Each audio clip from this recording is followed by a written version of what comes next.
एक बार एक बहुत बड़े नेता एक साधु के छोटे से आश्रम में गए। उस साधु के बारे में बहुत सुना हुआ था, तो नेता के मन में आया कि मैं एक बार जा करके देखता हूँ कि लोग इतनी उसकी तारीफ क्यों करते हैं। जब वो उस आश्रम में गया तो वहाँ पर एक छोटा सा कमरा था जहाँ पर एक कालीन बिछा हुआ था। वहाँ पर कुछ लोग नीचे बैठे हुए थे और साधु जी सामने बैठे हुए थे। कुछ सवाल जवाब चल रहे थे। वो नेता उस आश्रम में आया और उस नेता के साथ 4 बॉडीगार्ड भी थे। उसकी ये आदत थी कि वो जहाँ पर भी जाता वहाँ पर लोग अपनी जगह खड़े हो जाते थे और उसकी तरफ देखते थे, हाथ जोड़ते थे और सर झुकाते थे। लेकिन यहाँ पर ऐसा कुछ भी नहीं हुआ। साधु व्यस्त होने के कारण उसकी तरफ देख तक नहीं रहे थे। तभी नेता को लगा कि यहाँ उसकी बेइज्जती हो रही है। वो इस बात से गुस्सा हो गया।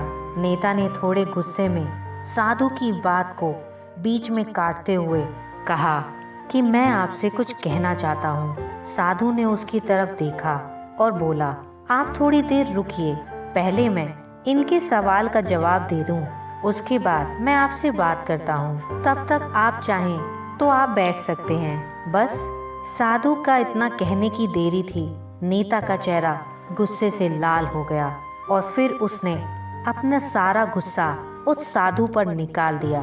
अभी तक वो नेता बहुत तमीज से आप कह करके बात कर रहा था, लेकिन अब वो तू तड़ाक पर उतर आया। नेता ने उस साधु को कहा, तुझे पता भी है मैं कौन हूँ और तू किससे बात कर रहा है?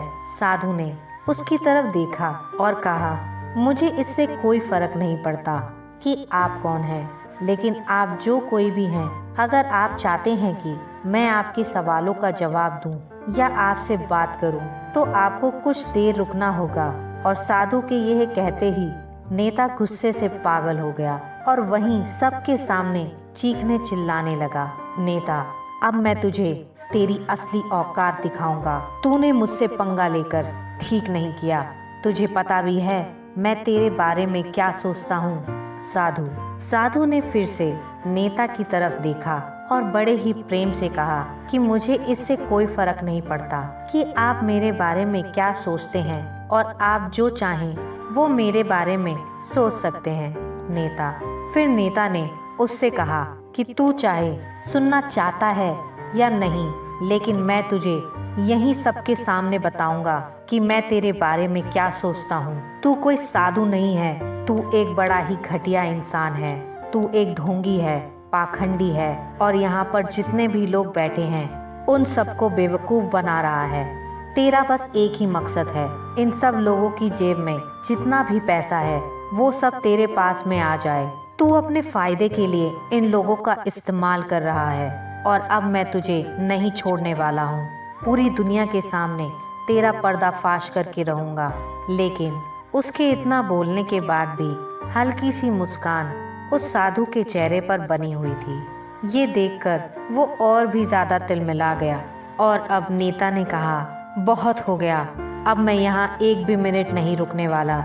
लेकिन अभी भी तेरे पास मौका है।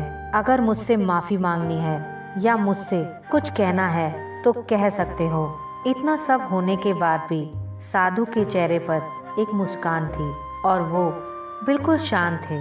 और फिर उन्होंने अपनी आंखें बंद की और फिर साधु ने अपनी आंखें खोली, हाथ जोड़े और कहा, मुझे आपसे कोई गिला शिकवा नहीं है।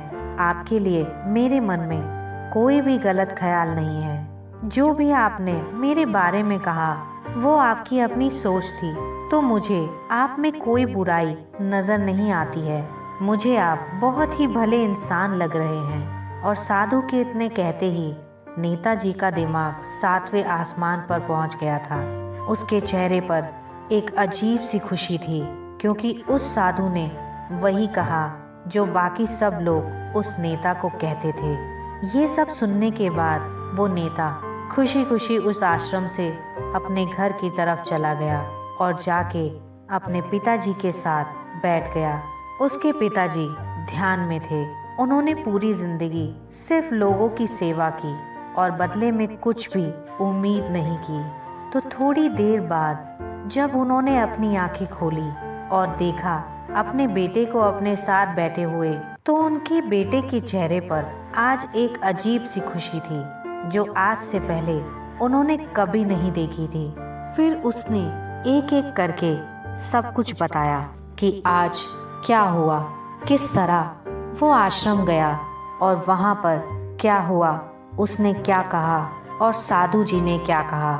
जब उसके पिताजी ने पूरी बात सुनी तो थोड़ा सा मुस्कुराए और अपने बेटे को देख करके बोले, उन्होंने तुम्हारी तारीफ नहीं की क्योंकि उन्होंने वो नहीं कहा जो कि तुम हो, उन्होंने वो कहा जो वो खुद हैं। इसलिए जो भी कुछ तुमने उनसे कहा वो तुमने उनको नहीं कहा, वो तुमने खुद को ही कहा जो कि तुम खुद हो। यही बात वेदों में भी कही गई है, यथा दृष्टि तथा सृष्टि। यह दुनिया तुम्हें वैसी नहीं दिखती जैसी ये दुनिया है, ये दुनिया वैसी दिखती है तुम्हें जैसे तुम खुद हो।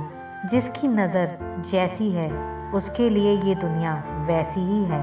तो अगर तुम अपनी दुनिया को बदलना चाहते हो तो उसका सिर्फ एक ही तरीका है, अपनी नज़र को बदलो।